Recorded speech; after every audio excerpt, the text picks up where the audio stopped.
Hello, my dear students. Welcome back. Welcome back to the class of HTML. Last session we started with HTML tags, and I had taught you how we can add a title to the web page. Now we will be looking few more tags, and then we will be designing the HTML document by using various tags. So this is chapter number 17, and in chapter number 17 I have been discussing you with one topic, that is web designing, and previous class we had a discussion on HTML tags part 1, and today we will be discussing HTML tags part 2. So last class we saw how we can add a title.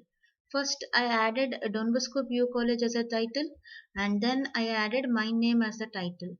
Now we will add few more tags, and we will add few more information to the web page. So first go to, now document create ಮಾಡಬೇಕಂತ ಹೇಳಿದ್ರೆ first go to start. Here go to notepad. Okay, one notepad program will appear on the screen, and in this we need to type our HTML document. ಇದ್ರೊಳಗಡೆ ನಾವು HTML document ಅನ್ನ type ಮಾಡ್ತೀವಿ. Content ಏನ್ ನಿಮಗೆ web page ಅಲ್ಲಿ ಬರಬೇಕು ಅದನ್ನ tags ಮೂಲಕ ರಿಪ್ರೆಸೆಂಟ್ ಮಾಡ್ತೀವಿ. HTML ಡಾಕ್ಯುಮೆಂಟ್ ಯಾವಾಗಲೂ ಸ್ಟಾರ್ಟ್ ಆಗೋದು HTML ಅನ್ನೋ ಒಂದು ಟ್ಯಾಗ್ ನಿಂದ, and it is a paired tag. Paired tag ಅಂದ್ರೆ it is also having a closing tag. So HTML ಮಧ್ಯದಲ್ಲಿ ಈ tags opening and closing tag ಮಧ್ಯದಲ್ಲಿ HTML document will have two parts. ನಾನು last time execute ಮಾಡಿದಾಗ ಹೇಳಿದೆ, ಒಂದು head, and then head is also a pair tag, and then it has HTML document has two sections. One is the head and the other one is the body.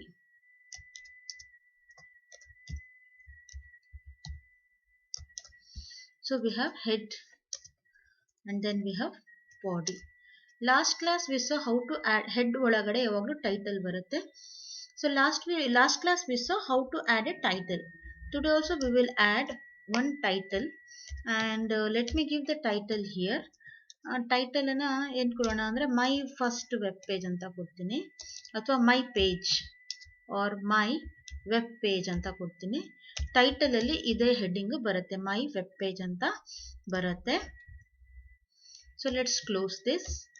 So general ಆಗಿ ಇನ್ head there will not be much information given, only 20% of the content irutte. Most of the time head will have only the title. So let us now learn the heading tag. Suppose ನೀವು HTML document ಗೆ ಏನಾದರೂ heading ಕೊಡಬೇಕು ಅಂದ್ರೆ we have a tag called h1. h1 tag will add a heading to your document. For example, I want to add a heading to the document, that is Don Bosco PU College, and then I'll just h1 is also a paired tag. So we will close this. So this is ನೋಡಿ ಇಲ್ಲಿ HTML document starts here and ends here. So HTML documents has two part. ಒಂದು head ಇಲ್ಲಿಗೆ end ಆಗುತ್ತೆ, head ಒಳಗಡೆ there will be title, and then there will be body tag ಇಲ್ಲಿಗೆ end ಆಗುತ್ತೆ. So ನಾವು head ಅಲ್ಲಿ ಟೈಟಲ್ ನ add ಮಾಡಿದೀವಿ, ಟೈಟಲ್ ಮೈ ವೆಬ್ ಪೇಜ್ ಅಂತ ಕೊಟ್ಟಿದ್ದೀವಿ, and then we have added one web page, that is we have added one heading to the page, that is we have added heading to the page, and the heading what we have given is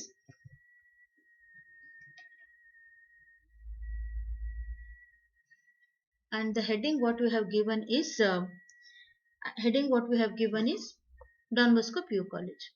After typing your document, just go to file and give save. So remember the location where you are saving. ಅದು ಕೇಳುತ್ತೆ ನಿಮ್ಮ ಕಂಪ್ಯೂಟ್ರಲ್ಲಿ you can take any drive C D E ಯಾವುದಾದ್ರೂ ತಗೊಳ್ಳಿ. So I have taken D drive and D ಡ್ರೈವಲ್ಲಿ I will give that file name. File name is ABC. So remember what file name you are giving and where you are saving. ನಾನೀಗ save ಮಾಡಿರೋದು D ಯಲ್ಲಿ, ನನ್ನ file ಹೆಸರು ABC, but compulsory you should give the extension HTML ಅಂತ ಕೊಡಲೇಬೇಕು, ಇಲ್ಲಾಂದರೆ document HTML file ಅಂತ consider ಆಗಲ್ಲ, ಆಮೇಲೆ ಅದು ಎಕ್ಸಿಕ್ಯೂಷನ್ ಆಗಲ್ಲ. ನೆಕ್ಸ್ಟ್ ಸೇವ್ ಅಂತ ಕೊಡಿ. ಇದನ್ನ ಮಿನಿಮೈಸ್ ಮಾಡಿ. Then you go to start and then you open Internet Explorer. ಇಲ್ಲಿ ಪ್ರೋಗ್ರಾಮ್ ಬೇರೆ ಕಡೆ ಟೈಪ್ ಮಾಡ್ತೀವಿ, ಆ ಪ್ರೋಗ್ರಾಮ್ನ ಬೇರೆ ಕಡೆ ರನ್ ಮಾಡ್ತೀವಿ. So you will get this HTML Windows Explorer or you can take Chrome, whichever you want. Okay,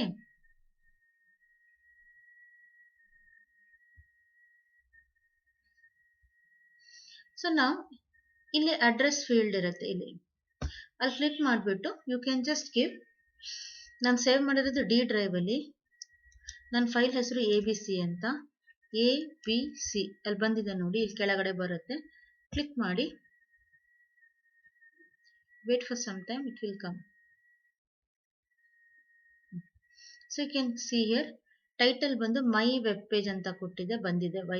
just arrow observe ಮಾಡಿ, ನಾನು ಟೈಟಲ್ ಮೈ ವೆಬ್ ಪೇಜ್ ಅಂತ ಕೊಟ್ಟಿದ್ದೀನಿ. ಇಲ್ಲಿ ನೋಡಿ ABC ನೋಡಿ, ಇಲ್ಲಿ ABCಯಲ್ಲಿ ಏನಿದೆ ಅಂತ ನೋಡೋಣ.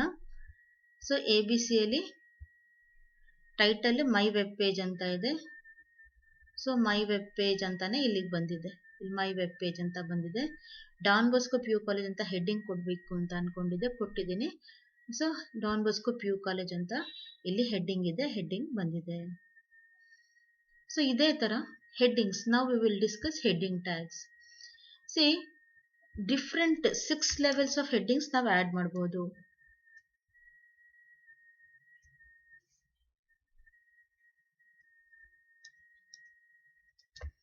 ಸೊ H1 ಅದೇ ತರ, ಸಪೋಸ್ ಹೆಡ್ಡಿಂಗ್ 2 ಅಂದ್ರೆ ಸ್ವಲ್ಪ ಫಾಂಟ್ ಚಿಕ್ಕದು ಬರುತ್ತೆ. Then you can add heading 3,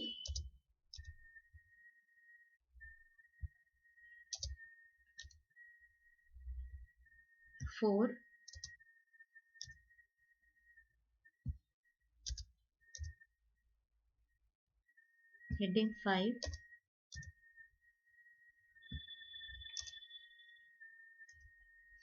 ಇಲ್ಲಿ ಹೆಡ್ಡಿಂಗ್ 5, 6 ಅಂದ್ರೆ ಅದು ಇಟ್ಸ್ ನಾಟ್ ಆರ್ ಹೆಡ್ಡಿಂಗ್ ಕೊಡ್ತಾ ಇದೀವಿ ಅಂತಲ್ಲ, ಬಟ್ ದ ಸ್ಟೈಲ್ ಚೇಂಜ್ ಆಗುತ್ತೆ. ನೋಡಿ, ನಾವು ರನ್ ಮಾಡಿದಾಗ ನಿಮಗೆ ಡಿಫ್ರೆನ್ಸ್ ಗೊತ್ತಾಗುತ್ತೆ.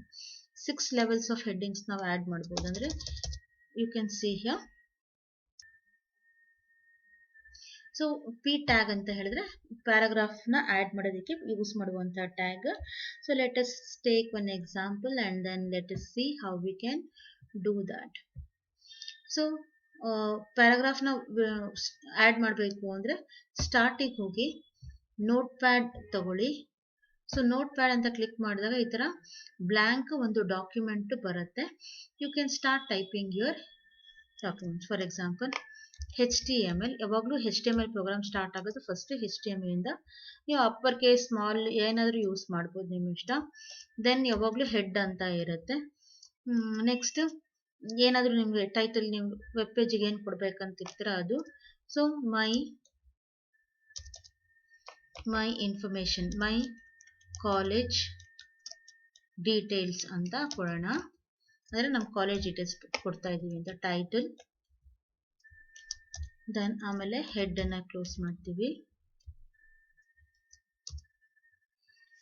So you need to add a title. Add ಮಾಡಬೇಕಂದ್ರೆ ಅದಕ್ಕೆ ಟೈಟಲ್ ಟ್ಯಾಗ್ ಇರಬೇಕು. ಟೈಟಲ್ ಒಳಗಡೆ ಟೈಟಲ್ನ ಕೊಡಬೇಕಾಗಿರುತ್ತೆ.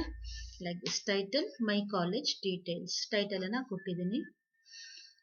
ನಾವು ಹೆಡ್ ಆಯಿತು. ನಾವು we have to give the body tag. Body ಟ್ಯಾಗಲ್ಲಿ body, then we will be giving heading H1, then we'll be giving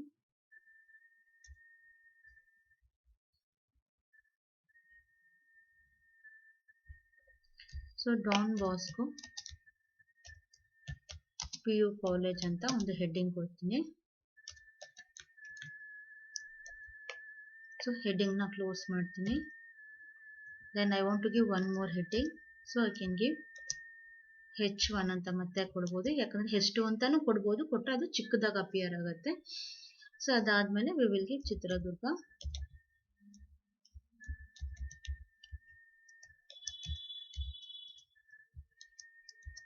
Now I want to add a paragraph, so ಅದಕ್ಕೆ we will be giving P tag. So now we will just type a paragraph. So you can type any ಏನಾದರೂ ಒಂದು ಪ್ಯಾರಾಗ್ರಾಫ್ನ type ಮಾಡ್ತೀವಿ.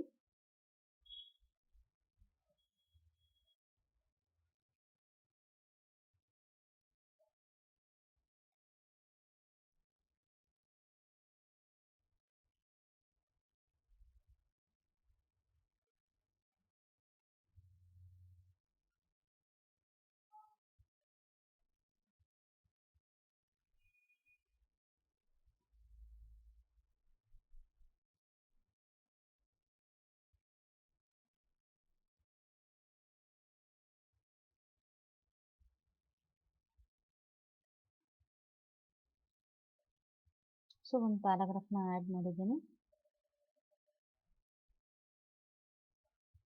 So next, after adding paragraph, we will close the body tag.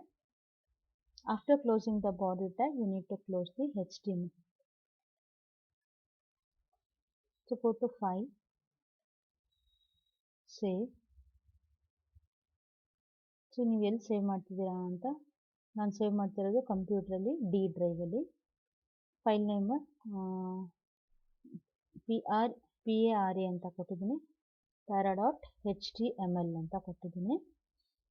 Save. So ನಾವು ಈಗ ನೋಡಿ ನಾವೇನೇನು add ಮಾಡಿದ್ದೀವಿ ಅಂತ, ಎರಡು headings add ಮಾಡಿದ್ದೀವಿ ಮತ್ತು ಒಂದು ಪ್ಯಾರಾಗ್ರಾಫ್ನ ಆ್ಯಡ್ ಮಾಡಿದ್ದೀವಿ. ಸೊ ಇದನ್ನು ರನ್ ಮಾಡಬೇಕಂದ್ರೆ ನೋಟ್ ಪ್ಯಾಡಲ್ಲಿ ರನ್ ಮಾಡೋಕ್ಕಾಗಲ್ಲ. ಸೊ ನಾವು we have to take Internet Explorer or Google Chrome. So we will take Internet Explorer. So ಇಲ್ಲಿದೆ ನೋಡಿ ಇಂಟರ್ನೆಟ್ ಎಕ್ಸ್ಪ್ಲೋರರ್. ಸ್ಟಾರ್ಟಿಗೆ ಹೋಗಿ ಇಂಟರ್ನೆಟ್ ಎಕ್ಸ್ಪ್ಲೋರರ್ ಕೂಡ ಬರುತ್ತೆ. ಸೊ ಈ ಥರ ಒಂದು ಪ್ರೋಗ್ರಾಮ್ ಲೋಡ್ ಆಗುತ್ತೆ. ಇದರಲ್ಲಿ ಇದನ್ನ ವೆಬ್ ಪೇಜನ್ನು ಆಕ್ಸೆಸ್, ಇದಕ್ಕೆ ಬ್ರೌಸರ್ ಅಂತ ಹೇಳ್ತೀವಿ. ಸೊ ಇಂಟರ್ನೆಟ್ ಎಕ್ಸ್ಪ್ಲೋರರ್ ಇದೆಯಲ್ವಾ, that is a browser, web browser. Web ಬ್ರೌಸರ್ದು ಯೂಸ್ ಏನಪ್ಪ ಅಂದರೆ, ವೆಬ್ ಬ್ರೌಸರಿಂದ ನಾವು ವೆಬ್ ಪೇಜಸ್ನ ಆಕ್ಸೆಸ್ ಮಾಡ್ಬೋದು. ವೆಬ್ ಬ್ರೌಸರು ವೆಬ್ ಪೇಜಸ್ನ ಡಿಸ್ಪ್ಲೇ ಮಾಡುತ್ತೆ. ಇಂಟರ್ನೆಟ್ಟಲ್ಲಿ ಇರುವಂಥ ಮಾಹಿತಿಗಳನ್ನ ಅದು ವೆಬ್ ಬ್ರೌಸರು ಡಿಸ್ಪ್ಲೇ ಮಾಡುತ್ತೆ. ಸೊ ವೆಬ್ ಪೇಜನ್ನು ನಾವು ವೆಬ್ ಬ್ರೌಸರಲ್ಲಿ ರನ್ ಮಾಡ್ತೀವಿ. ಸೊ ಇಲ್ಲಿ ಕ್ಲಿಕ್ ಮಾಡ್ತೀವಿ. ಕ್ಲಿಕ್ ಮಾಡಿಬಿಟ್ಟು ನಾನು ಸೇವ್ ಮಾಡಿರೋದು D ಡ್ರೈವಲ್ಲಿ. ನನ್ನ ಫೈಲ್ ಹೆಸರು ಬಂದು para.html. ನೀವು ಜಸ್ಟ್ ಫೈಲ್ ನೇಮ್ ಕೊಟ್ಟರೆ ಅದು ಕೆಳಗಡೆ ಬಂದಿರುತ್ತೆ. ಕ್ಲಿಕ್ ಮಾಡಿದ್ರೆ ಸೊ ಇಲ್ಲಿ ನೋಡಿ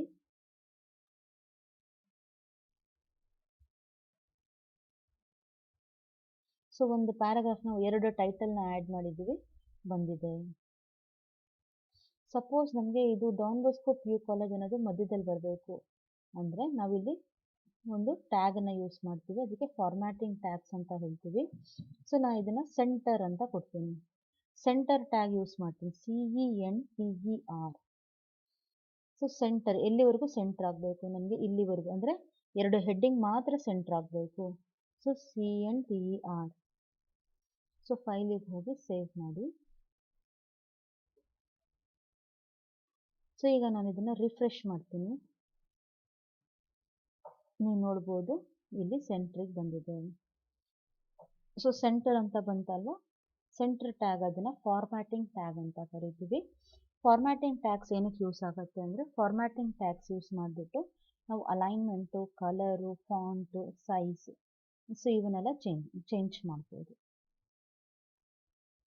ಫೈನ್ ಎವ್ರಿಬಡಿ. ಸಪೋಸ್ ನನಗೆ ಈಗ ವೈಟ್ ಕಲರ್ ಬಂದಿದೆಯಲ್ವ ಬ್ಯಾಕ್ಗ್ರೌಂಡು, ಈ ಬ್ಯಾಕ್ಗ್ರೌಂಡ್ ನನಗೆ ಬೇಡ, ಬೇರೆ ಕಲರ್ ಬರಬೇಕು ಅಂದರೆ ನಾವೇನು ಮಾಡ್ತೀವಿ, ಇಲ್ಲಿ ನೋಟ್ ಪ್ಯಾಡಲ್ಲಿ ಓಪನ್ ಮಾಡಿಬಿಟ್ಟು ಬಾಡಿ ಟ್ಯಾಗಲ್ಲಿ ಸ್ವಲ್ಪ ಚೇಂಜಸ್ ಮಾಡೋಣ. ಬಾಡಿ BG ಕಲರ್, BG ಅಂದರೆ background colour is equal to red ಕೊಡ್ತೀನಿ. Body BG colour is equal to red.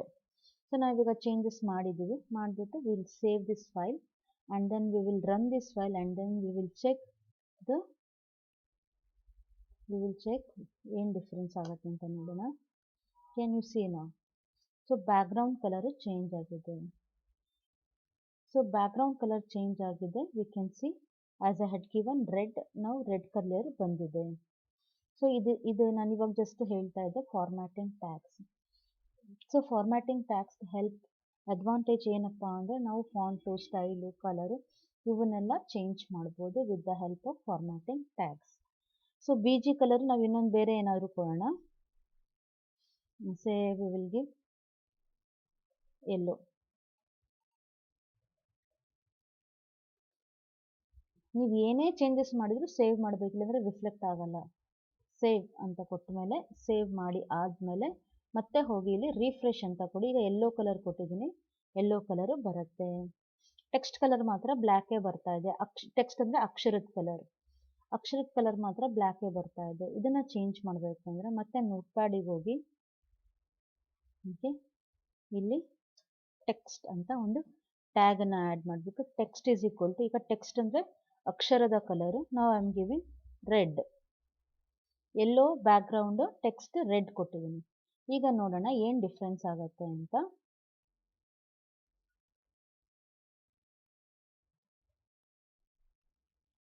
Background yellow ಇತ್ತು, ಟೆಕ್ಸ್ಟ್ ಕಲರು ರೆಡ್ ಇತ್ತು. ನೀವು ನೋಡ್ಬೋದು ಅಕ್ಷರದ ಕಲರು ರೆಡ್ ಕಲರ್ ಬಂದಿದೆ like this.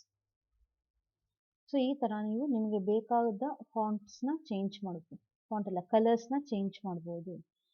So if you want some background picture ಬೇಕು ಅಂದರೂ ನೀವು ಬ್ಯಾಕ್ಗ್ರೌಂಡ್ ಪಿಕ್ಚರ್ನ ಕೊಡಬಹುದು. ಯಾವ್ದಾದ್ರು ಪಿಕ್ಚರ್ ಇದ್ದರೆ, ನಿಮಗೆ ಪಿಕ್ಚರ್ ಬರಬೇಕು ಅಂತ ಹೇಳಿದ್ರೆ picture also you can give, no problem. So ಇಲ್ಲಿ ಬಿ ಜಿ ಕಲರ್ ಬದಲು ಬ್ಯಾಕ್ಗ್ರೌಂಡ್ ಅಂತ ಕೊಟ್ಬಿಟ್ಟು ಪಿಕ್ಚರ್ ಕೊಡ್ಬೋದು. ಸೊ ನೀವು ಈ ಒಂದೇ ಪ್ಯಾರಾಗ್ರಾಫ್ ಆ್ಯಡ್ ಮಾಡಬೇಕಂತ ಏನಿಲ್ಲ, ಎಷ್ಟು ಪ್ಯಾರಾಗ್ರಾಫ್ಸ್ ಬೇಕಾದರೂ ನೀವು ಆ್ಯಡ್ ಮಾಡ್ಬೋದು. ಸೊ ನನಗೆ ಸೇಮ್ ಪ್ಯಾರಾಗ್ರಾಫ್ ಇನ್ನೊಂದು ಸತಿ ಬೇಕು ಅಂದರೆ, ಸೊ ಮತ್ತೆ ಇಲ್ಲಿ ಇನ್ನೊಂದು ಪ್ಯಾರಾಗ್ರಾಫ್ನ ಆ್ಯಡ್ ಮಾಡಿರಿ. ಇನ್ನೊಂದು ಪ್ಯಾರಾಗ್ರಾಫ್ ಆ್ಯಡ್ ಮಾಡೋಣ. ಅಲೈನ್ಮೆಂಟ್ ಆಮೇಲೆ ನಾವು ಚೇಂಜ್ ಮಾಡೋಣ. ಸೊ ಈಗ 3 ಪ್ಯಾರಾಗ್ರಾಫ್ ಇದೆ. 3 ಪ್ಯಾರಾಗ್ರಾಫಿಗೆ ಪಿ ಈಸ್ ಈಕ್ವಲ್ ಟು, ಇಲ್ಲಿ ಅಲೈನ್ ಅಂತ ಒಂದು ಟ್ಯಾಗನ್ನು ಯೂಸ್ ಮಾಡ್ತೀವಿ. Align is equal to centre ಅಂತ ಕೊಡ್ತೀನಿ. ಅಲೈನ್ಮೆಂಟ್ ಸೆಂಟರ್ ಕೊಟ್ಟಿದ್ದೀನಿ ಮಧ್ಯದ ಪ್ಯಾರಾಗ್ರಾಫಿಗೆ ಮಾತ್ರ. ಫಸ್ಟ್ ರನ್ ಮಾಡೋಣ. ಇದನ್ನು ಅಲೈನ್ಮೆಂಟ್ ಚೇಂಜ್ ಮಾಡೋಕ್ಕಿಂತ ಮುಂಚೆ ಇದನ್ನು ರನ್ ಮಾಡಿಬಿಟ್ಟು then we will see the changes. So ನಾವು ವಿ ಹ್ಯಾವ್ ಆ್ಯಡೆಡ್ 3 ಪ್ಯಾರಾಗ್ರಾಫ್ಸ್. 3 ಪ್ಯಾರಾಗ್ರಾಫ್ಸ್ನ ಆ್ಯಡ್ ಮಾಡಿದ್ದೀವಿ. Let's refresh and then we will check 3 paragraph ಇದೆಯಾ. ಈಗ ನೋಡಿ ನಾವು ಅಲೈನ್ಮೆಂಟನ್ನು ಚೇಂಜ್ ಮಾಡ್ತೀವಿ. ಅಲೈನ್ಮೆಂಟ್ ಚೇಂಜ್ ಮಾಡಿದಾಗ ಅಪಿಯರೆನ್ಸ್ ಹೇಗೆ ಚೇಂಜ್ ಆಗುತ್ತೆ ಅಂತ ನೋಡೋಣ. ಫಸ್ಟ್ ಪ್ಯಾರಾಗ್ರಾಫ್ ಏನು ಚೇಂಜ್ ಮಾಡೋದು ಬೇಡ. Second paragraph let us change the alignment. Align is equal to, so I will give centre, CNTR ಅಂತ ಕೊಡ್ತೀವಿ. ಆ್ಯಂಡ್ ಲಾಸ್ಟ್ನೇ ಪ್ಯಾರಾಗ್ರಾಫಿಗೆ P align is equal to right ಅಂತ ಕೊಡ್ತೀವಿ. ಸೊ ಫೈಲಿಗೆ ಹೋಗಿ ಸೇವ್, ರಿಫ್ರೆಶ್ ಮಾಡೋಣ. So you can see here, ಇದು ಲೆಫ್ಟ್ ಅಲೈನ್, ಇದು ಸೆಂಟ್ರ್ ಅಲೈನ್, ಇದು ರೈಟ್ ಅಲೈನ್. ನೀವು ಅಲೈನ್ಮೆಂಟ್ ನೋಡಿ, you will get to know. ಇದು ಲೆಫ್ಟ್ ಅಲೈನ್, ಎಲ್ಲ ಲೆಫ್ಟಿಗೆ ಬಂದಿದೆ. ಸೆಂಟರ್ ಮಧ್ಯದಲ್ಲಿದೆ, ಇಲ್ಲಿ ನೋಡಿ ಮಧ್ಯದಲ್ಲಿದೆ, ಟೆಕ್ಸ್ಟ್ ಮಧ್ಯದಲ್ಲಿದೆ. ರೈಟ್ ಅಂದರೆ ರೈಟಿಗೆ ಅಲೈನ್ ಆಗಿ ಇರುತ್ತೆ ಈ ಥರ. ಸೊ ಈ ಥರ ಅಲೈನ್ಮೆಂಟ್ ಕೂಡ ಚೇಂಜ್ ಮಾಡ್ಬೋದು. ನಾಟ್ ಓನ್ಲಿ ಅಲೈನ್ಮೆಂಟ್, ನಿಮಗೆ ಟೆಕ್ಸ್ಟ್ ಬೋಲ್ಡ್ ಬರಬೇಕು ಅಂತ, ಬೋಲ್ಡ್ ಅಂದರೆ ಡಾರ್ಕ್ ಆಗಿ ಬರಬೇಕು ಅಂದರೆ ಒಂದು ಟ್ಯಾಗ್ ಇದೆ. ಫಸ್ಟ್ ಪ್ಯಾರಾಗ್ರಾಫ್ನ ಬೋಲ್ಡ್ ಮಾಡೋಣ. Let us make the first paragraph bold. B tag ಅಂತ ಇದೆ. B is also formatting tag. B ಟ್ಯಾಗನ್ನು ಆ್ಯಡ್ ಮಾಡಿದ್ರೆ it will become bold. Bold ಅಂದರೆ ಸ್ವಲ್ಪ ಡಾರ್ಕ್ ಆಗಿ ಅಪಿಯರ್ ಆಗುತ್ತೆ ಟೆಕ್ಸ್ಟ್. ಸೇವ್ ಅಂತ ಕೊಡ್ತೀನಿ. ಫಸ್ಟ್ ಪ್ಯಾರಾಗ್ರಾಫ್ ಮಾತ್ರ ಬೋಲ್ಡ್ ಮಾಡಿದ್ದೀವಿ. So let's refresh. So you can see text appearing little bold. ಸ್ವಲ್ಪ ದಪ್ಪ ಆಗಿದೆ ಟೆಕ್ಸ್ಟ್, ಡಾರ್ಕ್ ಆಗಿದೆ, ಯು ಕ್ಯಾನ್ ಸಿ. ಸೊ ಈ ಥರ ನೀವು so what you can do is you can like this you can create a HTML program using Notepad and then you can execute using Internet Explorer or any Chrome ಯಾವುದಾದ್ರೂ ನೀವು use ಮಾಡ್ಬೋದು. I hope you have learned to execute the HTML program. ನಿಮಗೆ create ಮಾಡೋದು ಹೇಗೆ, execute ಮಾಡೋದು ಹೇಗೆ ಅಂತ ಗೊತ್ತಾಗಿದೆ ಅಂತ ಅಂದ್ಕೊತೀನಿ. Thanks for your patience listening. Have a blessed day, my dear students.